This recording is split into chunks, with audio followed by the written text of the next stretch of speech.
pemirsa Hidup Sehat, tadi kita sama-sama sudah saksikan ya, seperti apa sih sebenarnya meningitis itu gitu, dan juga ada beberapa teman-teman artis ya, tokoh-tokoh yang meninggal karena meningitis. Tapi ada juga yang ternyata survive. Dan yang paling memang sedih buat saya adalah saya harus kehilangan sahabat saya, Olga, karena meningitis. Nah, kita akan sama-sama pengen tahu sebenarnya meningitis itu apa ya, ya mungkin banyak masyarakat yang perlu tahu sebenarnya penyakit meningitis ini terjadinya karena apa nih, Dok. Dan saat ini kita sudah bersama Dr. Salim, spesialis saraf. Selamat siang, Dok. Selamat siang. Apa kabar, Dok? Baik. Jadi meningitis apa sih, Dok? Itu teman saya Olga sampai terkena seperti itu tuh apa sebenarnya? Yang Apakah pertama, kecapean atau yang apa pertama kita harus tahu dulu apa itu yang dimaksud dengan meningen. Ya, meningen. Kalau meningen itu terinfeksi, namanya meningitis. Iya. Oh, gitu. Meningen itu selaput otak. Jadi Meningen otak itu diselaputi oleh selaput yang sedemikian rupa kuatnya, sehingga dia memberikan perlindungan buat otak itu, memberikan satu ruang untuk dia diseliputi oleh air. Iya. Begitu. Apabila terjadi peradangan disebut meningitis. Begitu. Apa penyebabnya sebenarnya, Dok? Penyebab meningitis sebenarnya secara utuh bisa kita lihat dari infeksi yang berhubungan dengan darah, yaitu hematogenic spread, penyebaran melalui hematogenik. Melalui Yang darah. kedua, yang kedua adalah infeksi yang per continuitatum. Misalnya infeksi pada tulang Ya. yang berhubungan dengan kepala. Misalnya kita tahu mastoid, Ya. kita tahu semuanya bagian-bagian yang dekat dengan kepala. Maaf Pak, Dok, apa namanya? Tulang mastoid. Tulang Tulang mastoid mastoid. di belakang telinga kita.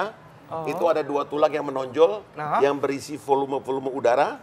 Kalau itu terinfeksi, kronis dia akan nempel ke dalam tulang meningen. Satu. Begitu. Itu Ya. kalau misalnya apa namanya yang namanya teroid itu, Dok? Lain, tiroid Oh, di lain. sini. Oh, baik. Ya. Berarti Kan, intinya maaf ya, Dok. lokasinya- Soalnya lokasinya dengar-dengar gini, dekat-dekat. soalnya Olga waktu itu dia berawal yang aku lihat dari sini dulu, Dok, dia ada bengkak di leher dia. Dan kemudian tiba-tiba kok malah kena meningitis gitu, Dok. Ya. Mungkin ini saya secara awam Apakah mungkin itu kelenjar getah bening Iya, atau apa? Itu Dok? lain lagi. Oh, lain lagi, Dok. Iya, kita Oke. selesaikan dulu yang pertama. Oh, baik, Dok, baik, Dok. Meningitis tadi karena hematogenic spread, Ya. artinya penyebaran melalui darah. Ya. Infeksi paru-paru masuk ke darah bisa lari ke otak. Ya. Kemudian atau per continuitatum karena infeksi tulang-tulang di sekitar kepala. Ya. Dan per continuitatum bisa terjadi juga pada mereka yang trauma kepala, kemudian ada luka yang terbuka. Iya. Luka yang terbuka tersebut akan berada pada infeksi di sekitar kepalanya dia, masuk ke dalam otak. Begitu. Jadi itu dua. Nah sekarang kalau mau dihubungkan dengan adanya benjol-benjol di leher, benjol-benjol di leher itu bisa karena TBC. Iya. TBC bisa membentuk rantai di leher yang memanjang di sekitar otot leher, itu namanya pembesaran kelenjar getah bening.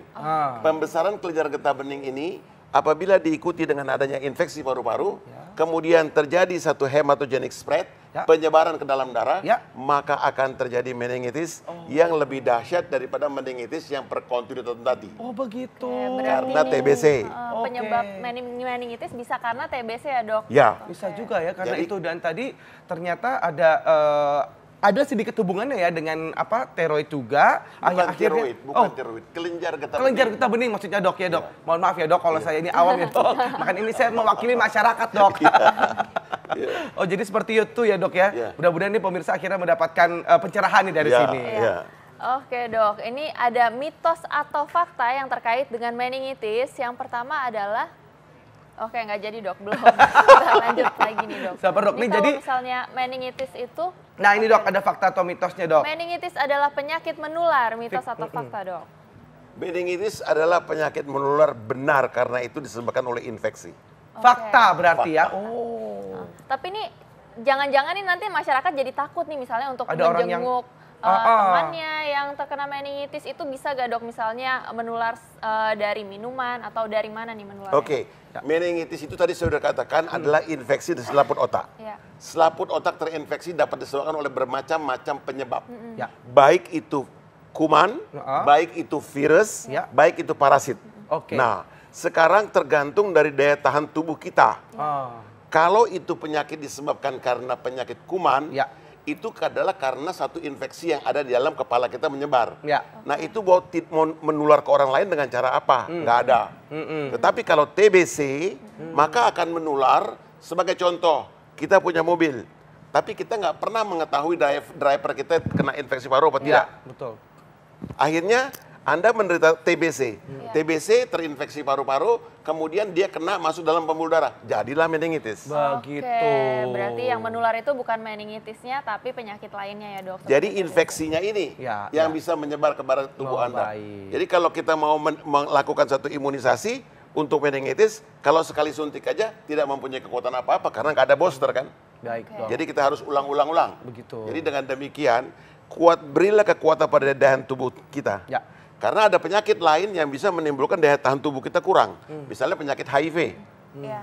Penyakit HIV mengakibatkan daya tahan tubuh kita kurang. Maka terjadilah opportunistic infeksi meningitis yang umumnya adalah TBC. Baik, dok. Oke, ini sebelum kita bicara lebih lanjut soal meningitis nih dok, ini ada seseorang penderita meningitis yang ingin sharing mengenai pengalamannya. Kita simak dulu tayangannya berikut ini.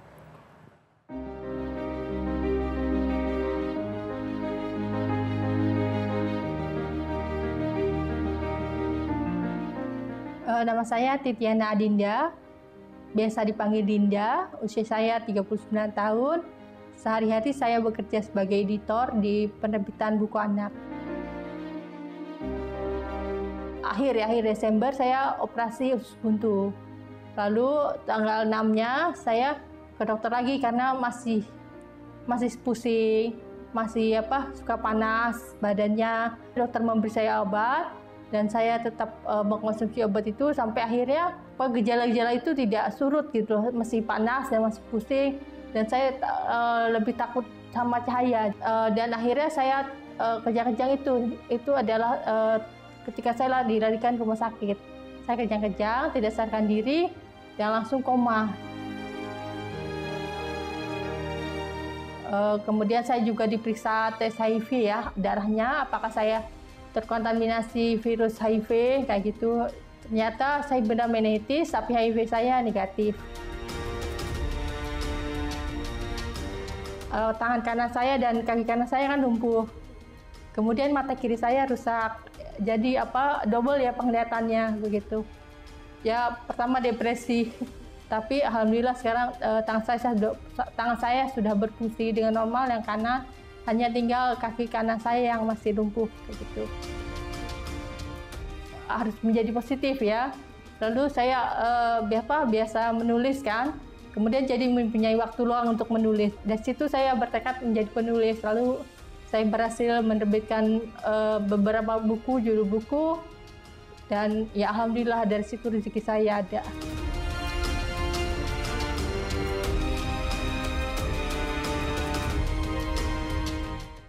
Iya dok, itu tadi ternyata ibu tadi survive dengan meningitis gitu. Sebenarnya meningitis ini bisa disembuhkan atau gimana dok?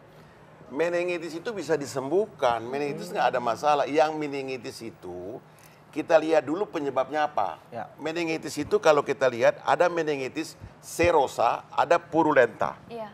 Meningitis purulenta artinya cairan otak berwarna kuning. Penyebabnya adalah kuman. Baik. Serosa penyebabnya virus dan TBC. Iya. Kalau penyebabnya TBC itu menyerang selaput otak di bawah.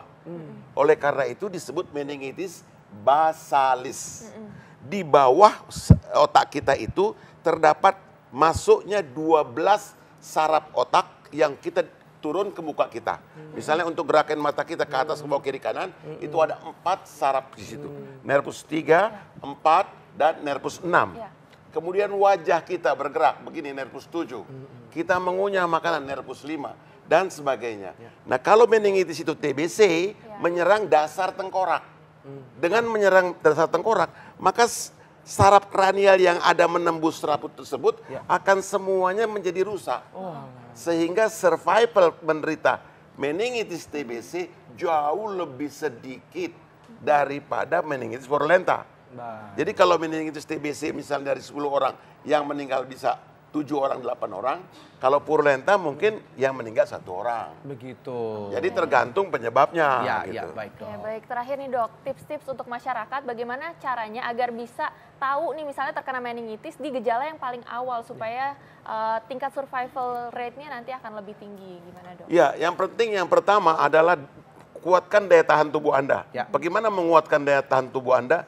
Jalankan perintah agama. Jangan kita melakukan satu hubungan seks dengan bukan pasangan kita atau dengan laki sama laki dan sebagainya.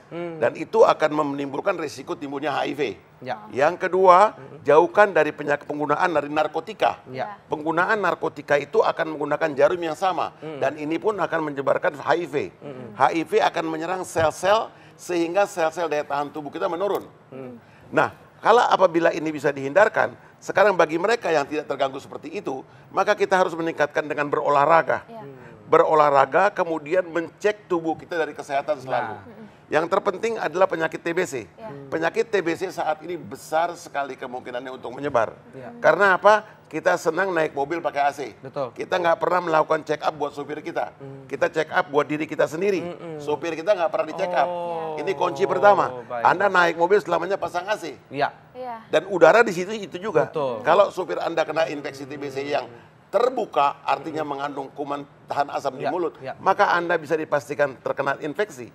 Nah, dengan demikian, makanya sadarlah, driver Anda harus juga dikontrol agar dia sehat, bisa mengantarkan Anda dengan baik, dan memberikan keterbukaan untuk Anda juga menjadi sehat. Jadi orang-orang sekitar kita ini juga harus diperhatikan Harus ya, Dok, diperhatikan, ya? jangan perhatikan diri sendiri.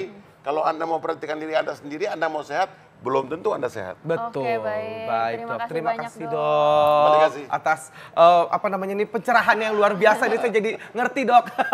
Maaf ya, Dok, kalau tadi saya sok tahu itu teroid. Oke, masih di Ayo Hidup Sehat, jangan kemana-mana, saat lagi.